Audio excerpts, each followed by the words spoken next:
Welcome back, all you Fabricans and Fleshbags, to the super, not funny show, reviews. And today I'm reviewing Glass Onion, a Knives Out mystery, the sequel to Knives Out, with a brief theatrical run but showing on Netflix. So, what did I think about it, and should you be watching? And before we start the review, get down there, hit the like button on this video. I know this is late. This came out back in November. Theatrically, I did see it then. But now it's kind of running its course on Netflix. Glass Onion, sequel to what I consider to be one of my favorite whodunit like mystery movies, and it stars Daniel Craig and a cast of colorful characters. An all-star cast. That kind of is the thing for the whole Knives Out deal. Rian Johnson, notorious for his turn on The Last Jedi, but also very well known for a bunch of other good movies. So he very much is invested in this whole recurring character of Benoit Blanc, the super detective that is solving mysteries. And so this we get here is Benoit Blanc is on an island with a billionaire that strangely resembles some tech billionaires we may be talking about right now, and a cast of characters that are friends and all have a reason to want to kill this guy. And there's a murder, and we got to solve it. And so that's the setup, that's the premise, and really it pretty much plays out like that, like how what was the convoluted scheme that Blanc has to unravel. And so, anyway, I got a chance to check this out, and I'm gonna say loved it. And in fact, not just loved it, it's actually better the second time you watch it, because like once you get the mystery out of the way, actually seeing everything play out and how how the mystery unfolds itself, and all the clues and all the things that actually show you who did it and everything.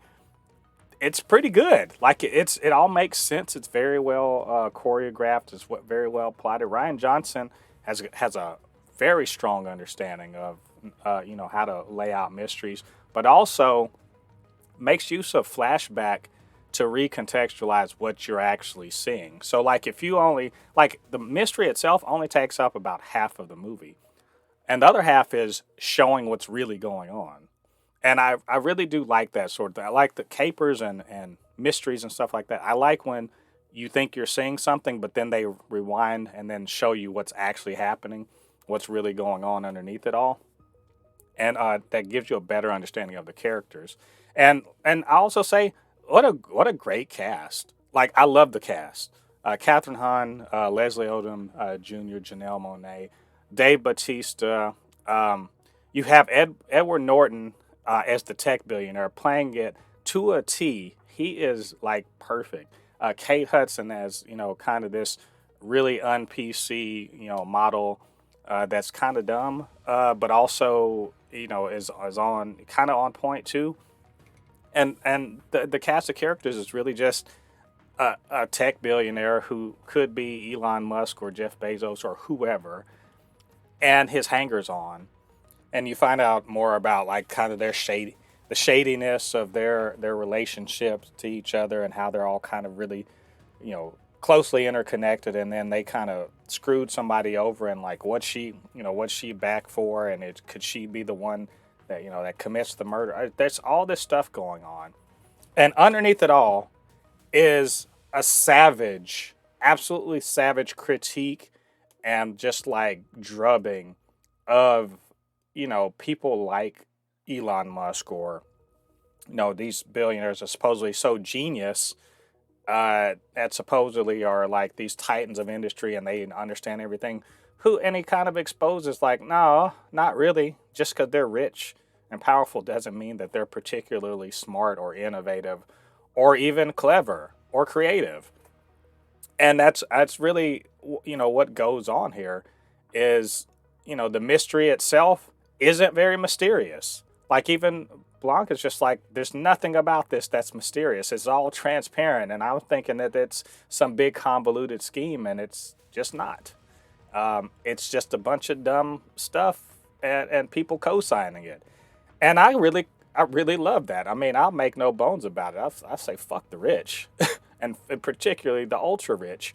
I make no bones about that. You don't have to like that, but that's the way I feel. And I'm watching just and it's maybe it's ironic, a rich dude making a story about rich people sucking, um, and also the kind of the enabling of that of their behavior and their foolishness by people who are financially and politically whatever invested in their success of this kind of you know maybe terrible but definitely mediocre person is what's interesting and fun, and to also just see how all that wealth has a veneer of interestingness or cleverness or whatever, but underneath it's just not.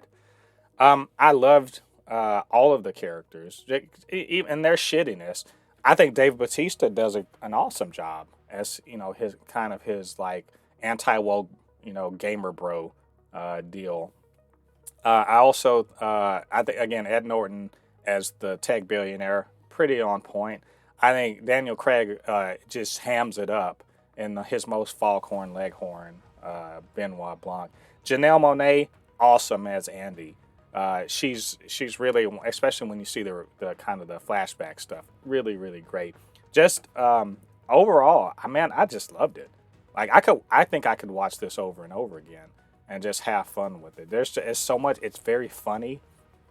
It's very kind of the end of Clue. When there's a lot of running. It's funny to see it, but also kind of intriguing.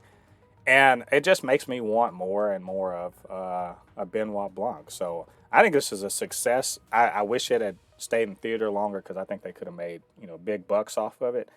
And keep them coming. Like Ryan Johnson, this is great. So I don't know. What did you guys think about this? What did you think about what I had to say? Get down to the comment section.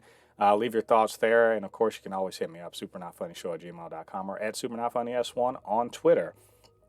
And while you're down there, hit the like button on this video and subscribe and hit the notification bell. All that good stuff helps with the algorithm so more people see these reviews.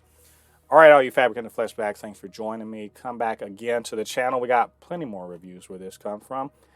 Until then, I've been Mo De Poupée, resident fabricant and comic extraordinaire on all things pop culture.